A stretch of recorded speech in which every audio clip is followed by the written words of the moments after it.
Welcome to Atlantic Cape Community College's Right to Know and Hazard Communication Training. The federal OSHA Hazard Communication Standard provides the framework for a written program, chemical inventory, safety data sheets, and initial training. The New Jersey Hazard Communication Standard adopts the federal standard and includes additional documentation and training requirements. Finally, the New Jersey Worker and Community Right to Know Act includes reporting and labeling requirements and provides for employee access to chemical-specific information via the New Jersey Hazardous Substance Fact Sheets. Public employers in New Jersey must comply with all three standards when developing an effective hazard communication program. The New Jersey Worker and Community Right to Know Act requires public and private employers to provide information about hazardous substances at their workplaces. The Act informs public employees about chemical hazards at their workplace so that they can work safely with these hazardous substances. It helps firefighters, police, and other emergency responders to adequately plan for and respond to incidents such as fires, explosions, or spills, and provides data for monitoring and tracking hazardous substances in the workplace and the environment. Harmful substances may be present at your workplace and at other workplaces in your community, or may be released into the environment. They may also be carried home to your family on work clothes. As a public employee, you can obtain information about hazardous substances from documents in your workplace's Right to Know central file. Knowing about hazardous substances and how they can harm you can help you obtain the proper diagnosis and treatment if you should become sick. More importantly, awareness about hazardous substances and your potential exposure to them can help you make important decisions about your employment.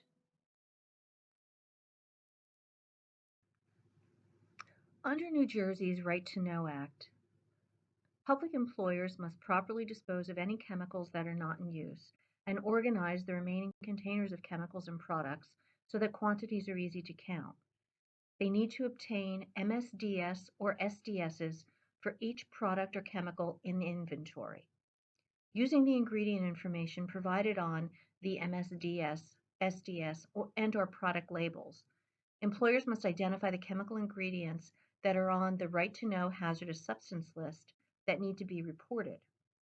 Anyone can access the Right to Know hazardous substance list by going to the State of New Jersey's Department of Health website.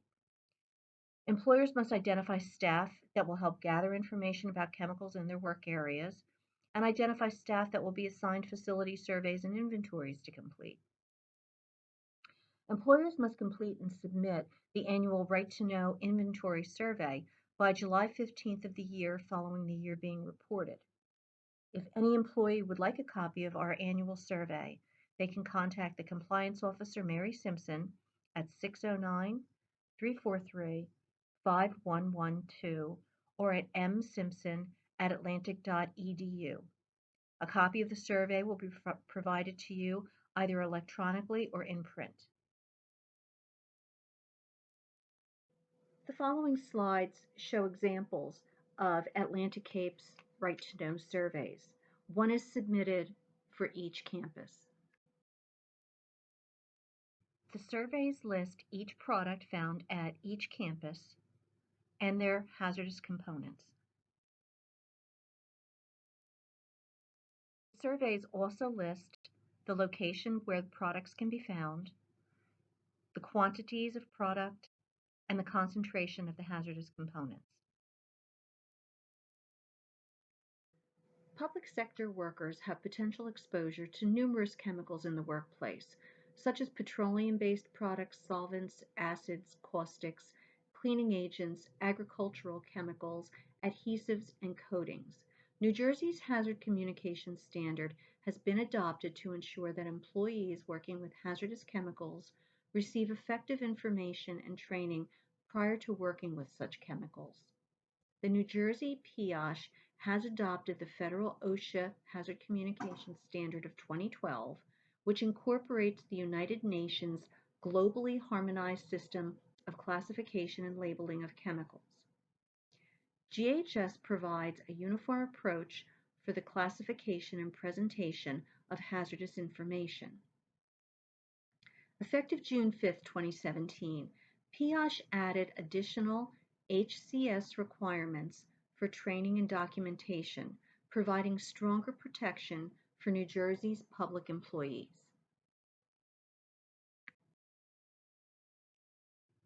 The Hazard Communication Standard requires that employers maintain a list of hazardous chemicals in the workplace. Employers are required to ensure that all hazardous chemicals are labeled. All labeling of hazardous chemicals must include pictograms, a signal word, hazard and precautionary statements, the product identifier, and supplier information. Employers must have safety data sheets available for each hazardous chemical and ensure that they are readily accessible to employees when they are in their work areas. Safety data sheets, previously referred to as material safety data sheets, now require a consistent 16-section format and universal pictograms.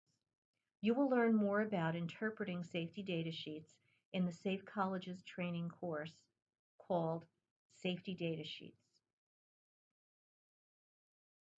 PIASH requires employers to train all workers who are potentially exposed to hazardous chemicals and provide refresher training every other year and upon introducing a new hazard into the workplace.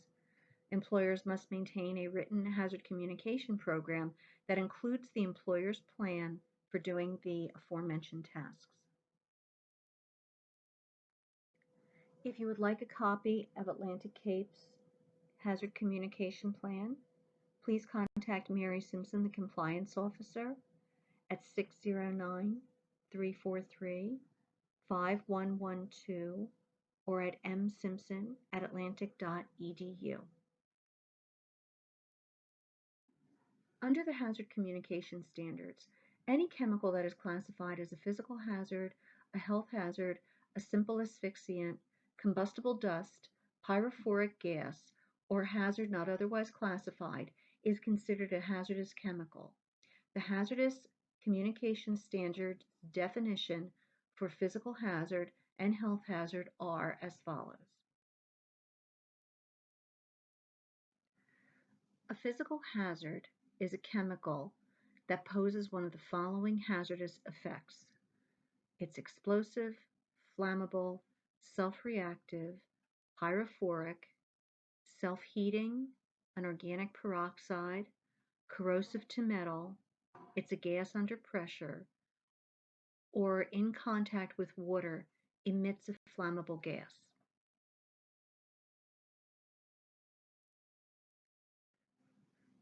A chemical that is a health hazard poses one of the following hazardous effects. It has acute toxicity, regardless of the route of exposure, skin corrosion or irritation, serious eye damage or eye irritation, respiratory or skin sensitization, germ cell mutagenicity, carcinogenicity, reproductive toxicity, specific target organ toxicity, or aspiration hazards.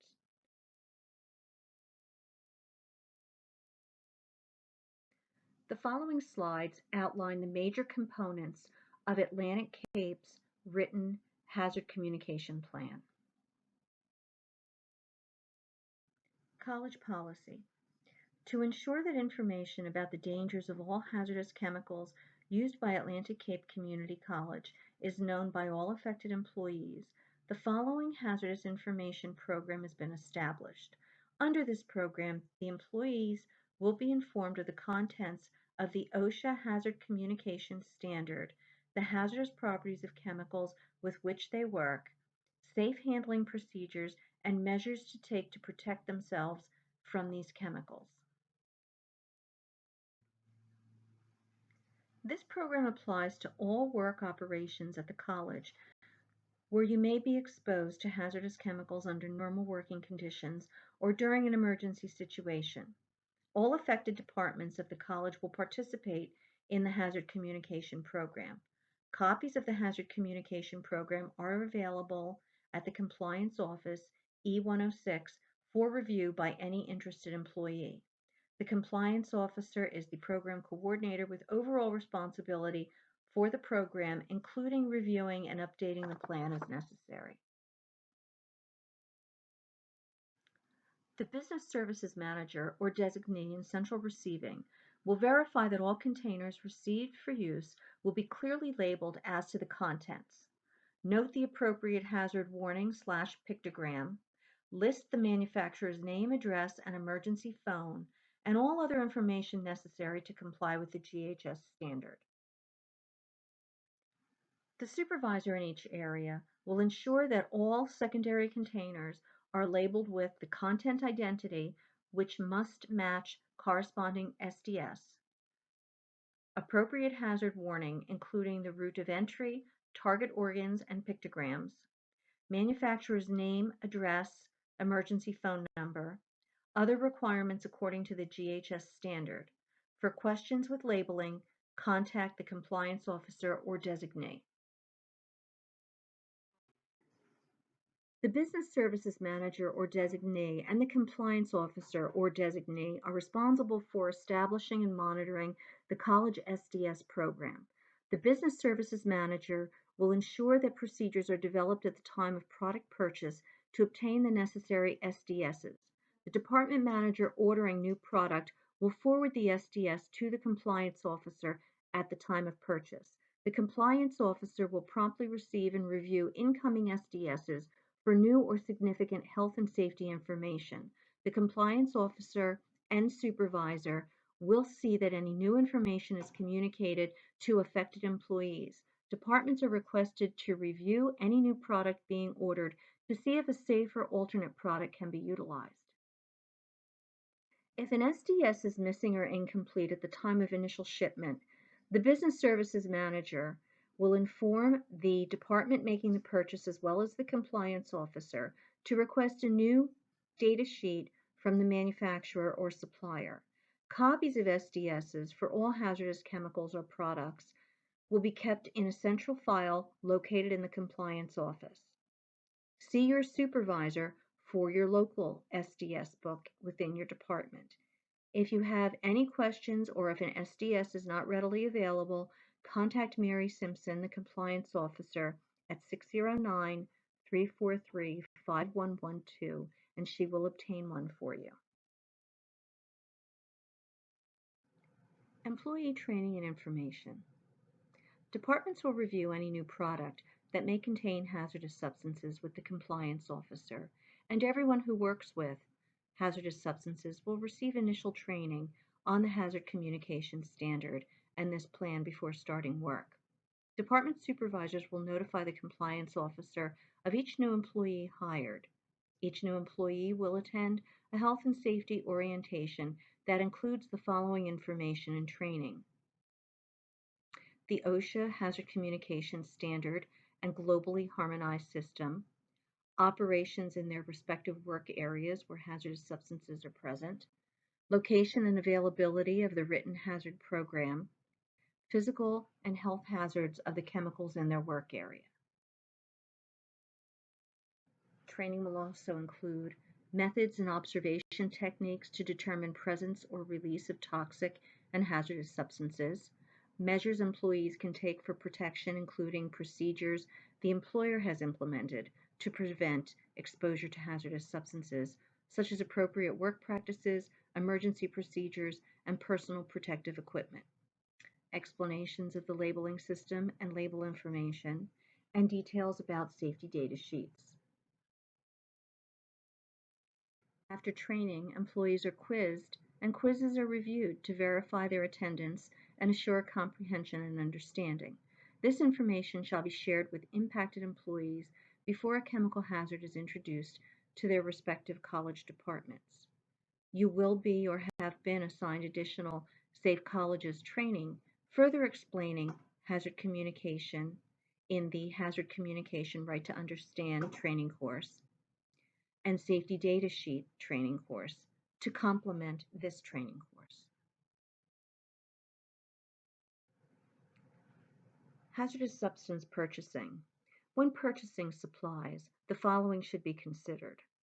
New product purchases should be reviewed by the compliance officer to discern whether hazardous substances are involved and to discuss whether there is an alternative substance which is less hazardous. Before a hazardous substance is ordered, such as a carcinogen, those with reproductive hazards, or acutely toxic substances, the department will discuss with the compliance officer. Consideration must be given to the adequacy of facilities and equipment to safely handle its type and quantity. Consideration must also be given to whether a less hazardous material may be substituted. If there are hazardous products that have been purchased and not used and are in storage, the product should be disposed of according to expiration date, frequency of use, shelf life, and according to local, state, and federal guidelines. Efforts must be made to purchase hazardous substances in small-sized containers. The lesser unit cost for bulk purchases is outweighed by the cost of additional storage and disposal of old, unused materials. The purchased product label must conform to current state, federal, and global labeling standards. The employee ordering the product will check substance purchases against inventory to reduce duplicate purchases and stock buildup. The employee will use old product before buying new product. Hazardous waste cost will be considered throughout the process of ordering, usage, storage, and disposal. Hazardous non-routine tasks. Periodically, some employees are required to perform non-routine tasks that are hazardous.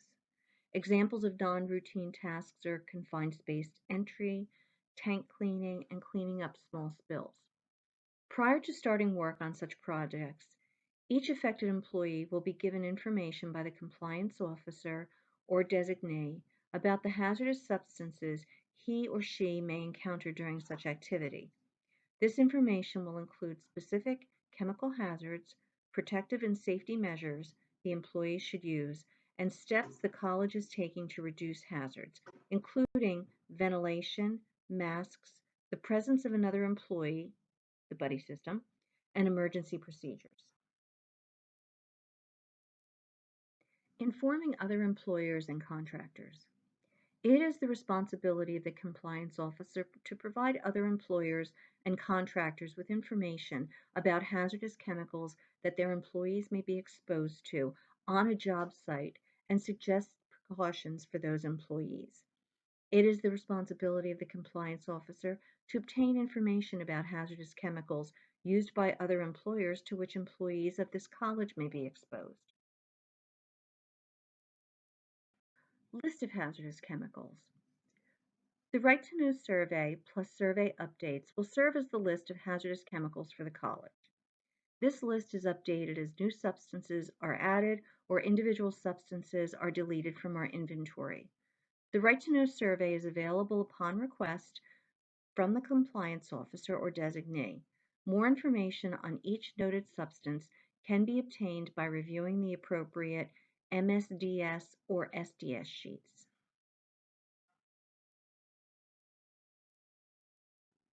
Chemicals in unlabeled pipes. Work activities are sometimes performed by employees in areas where chemicals are transferred through unlabeled pipes. Prior to starting work in these areas, the employee should contact their supervisor and the compliance officer for information regarding the chemicals in the pipes, potential hazards, and required safety precautions. A copy of the Hazard Communication Program will be made available upon request to employees and their representatives. If you have any further questions, comments, or concerns, or would like a copy of any of Atlantic Cape's health and safety plans, right to know surveys, or safety data sheets, please contact Mary Simpson, the compliance officer, at 609-343-5112 or at msimpson@atlantic.edu. Thank you.